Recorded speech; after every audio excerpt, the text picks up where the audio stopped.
Hey everybody, how's it going? So I thought I'd make a quick update on my 73 Super Beetle. Right now I have all the lights off and all the emblems I have had to pull off and all the trim and the door handles I pulled off because I'm actually going to go ahead and wet sand, or color sand is what they call it, and then polish and buff my paint.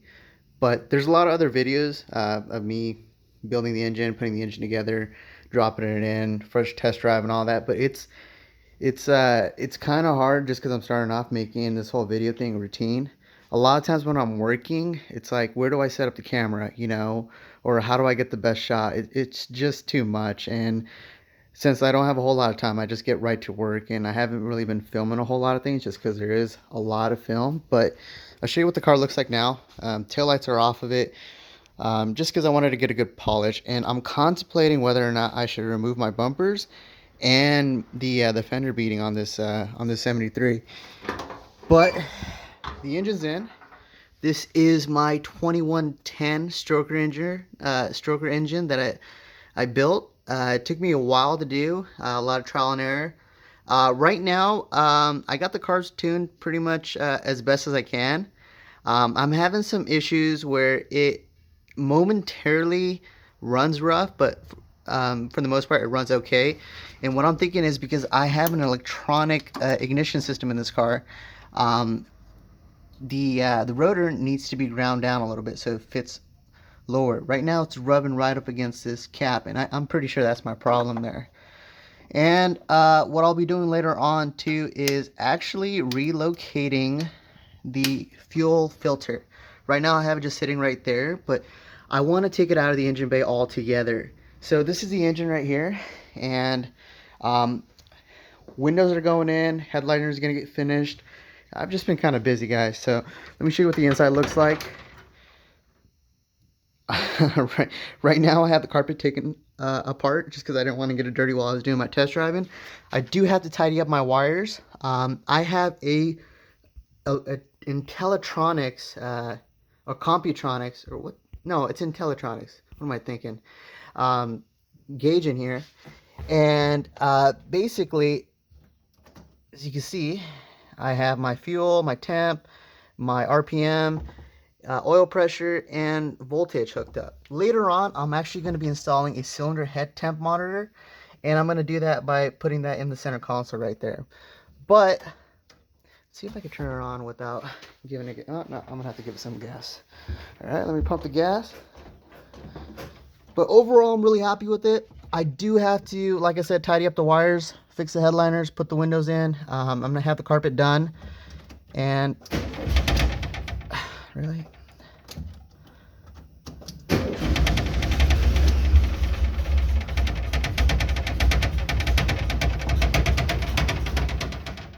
Maybe I should give it more gas, huh?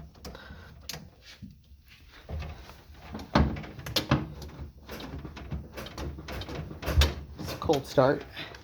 Haven't turned it on.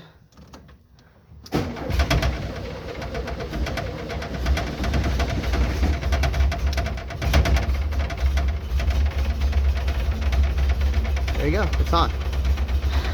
There's stuff rattling around, but I'm putting a oil light in. I'm putting a voltage light in, and then I have a full flow fan that I'm going to be installing a light on for as well. I got another Kenwood head unit that I'm going to be installing. Got kicker panels down there. Here, let me give it some gas.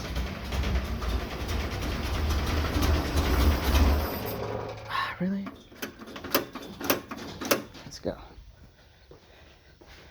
Turn it on real quick. Again, I'm still learning how to tune up the engine all right. But once I get it going,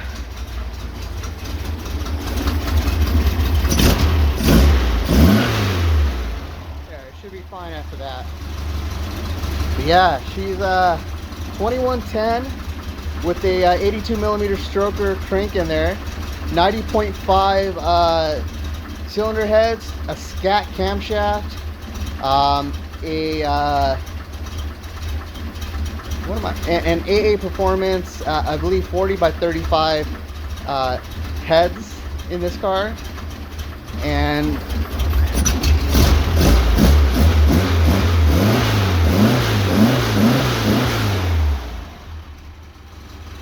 Yeah, it's a little shaky at first, but as soon as it warms up, it's fine.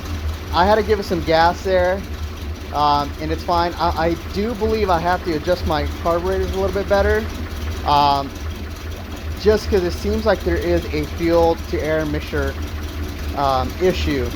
But this car actually has, I rewired this car with a modern wiring system. So you see all these wires are all modern.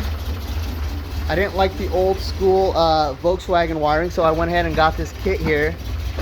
It's made by American Auto Wire, and it's got a tree branch style wiring system in this car, and I am super happy with that. Super happy with that. Let's see if I can open my hood here. Just barely. Okay. So like I said, I do have to tidy up these wires. I have wire sleeving throughout the entire harness. It's just right here where I didn't. So I'm gonna go ahead and zip tie all these wires up, shorten them. I just wanted to be done, so I connected everything up, but these wires do need to be shortened up, and I'll do that right. That's gonna be my next thing. Right now, see, I've started wet sanding this. I started with a 2000. Most people start with 1000 or 1500, but I've already started wet sanding it. And so I went out and I got some stuff, and this is how I'm gonna do it. I watched a couple videos online, and here, let me turn this off. See, now it's good. Now it's idling perfect. This gauge looks super awesome. It looks way better in person. And once this interior comes together, I got door panels coming. It's gonna look a lot better. It's just a little rough right now because everything is kind of disassembled, and I just haven't had time to work on it. But this is my plan here. So I have a dual action palm sander that I'm going to use with my compressor. I'm going to wet sand the entire car. I got from 800 all the way up to 3000 in this. I'm actually going to start with I'm going to see if I get away with sanding this car with 2000, just because if you can see the paint, it's not bad. I actually like the texture at first, but I think I'm just going to do it right and go ahead and cut this down. But I think I can get away with doing 2000. I'm going to try with 2000. I'm just going to test a couple areas, and if I can't get it, I'm going to go ahead and go down to 15, but I don't think I'm going to go down to 1000. So first I'm going to wet sand the car with 1000 or 1500 or 2000, and then finish it off with 3. And then I went ahead and got this interface pad that goes in between the sander and the sandpaper, so that it's gonna give me it's gonna help me out with the round parts of the vehicle, and it's not gonna how do I say, it's not really gonna mess up my clear coat as much. It's not really gonna dig in any particular areas. So I went ahead and got this buffer from Harbor Freight, and they had a bunch. They had some for $40, they had some for $60, they had some for $80, they had some for $100. I don't know. I think I'm gonna test this out. I'm gonna run with the cheapest one they had, see how that goes. I got a wool pad here that I'm gonna use for my first compound, and that's gonna be the Ultra Cut compound. I'm gonna do the whole car with that, and then I got a bunch of microfiber cloths. I'm gonna wipe the entire car down with that. And then once I'm done with this, I'm going to go ahead and move over to the dual action cleaner polish, Meguiar's as well, and I'm going to use the buffing pad. I got this from Harbor Freight too. And then I'm going to go ahead and use, for my polishing, I'm going to use this 3M Ultra Fine Machine Polish. And why am I using 2 of these and then finishing off with 3M? I don't know. I went online and did a research, and one of the guys, he made a really good video on how to cut and sand fresh paint, and he did it this way, and so I'm just gonna follow him exact. So I'm doing exactly what he's doing, although he did have a digital gauge. He had the one step up on the Harbor Freight buffer. I think that will be fine. And then I'm gonna finish the polishing compound off with this pad here. I got this from Harbor Freight. And this is the only thing that's going to be different because the guy, he for his polishing pad, he used it for all the other pads. He used the cheap ones from Harbor Freight, and then for his polishing pad, he used a like I think it was $35. It was made by 3M, and it looks exactly like this.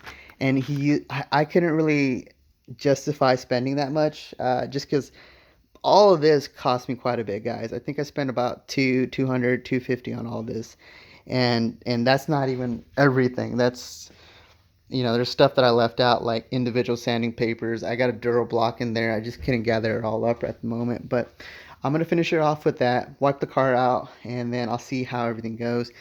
I'm not sure if I should remove the bumpers or not. Or if I should remove the rubber. I don't know. I'm going to see how it goes. Because I maybe I should remove the running boards at least, right? I don't know. I'll see how it goes. I'm overthinking everything because I have never done this before. One thing I am going to do for sure is I'm going to take a trash bag and I'm going to cover up the engine bay. But yeah, so once I color sand the car, I'm going to put all the decals, all the handles, all the trim pieces, all the headlights, tail lights back on. I got some carpet here that I'm going to go ahead and use to finish up the inside of the vehicle. And then that should be pretty much it. Yeah,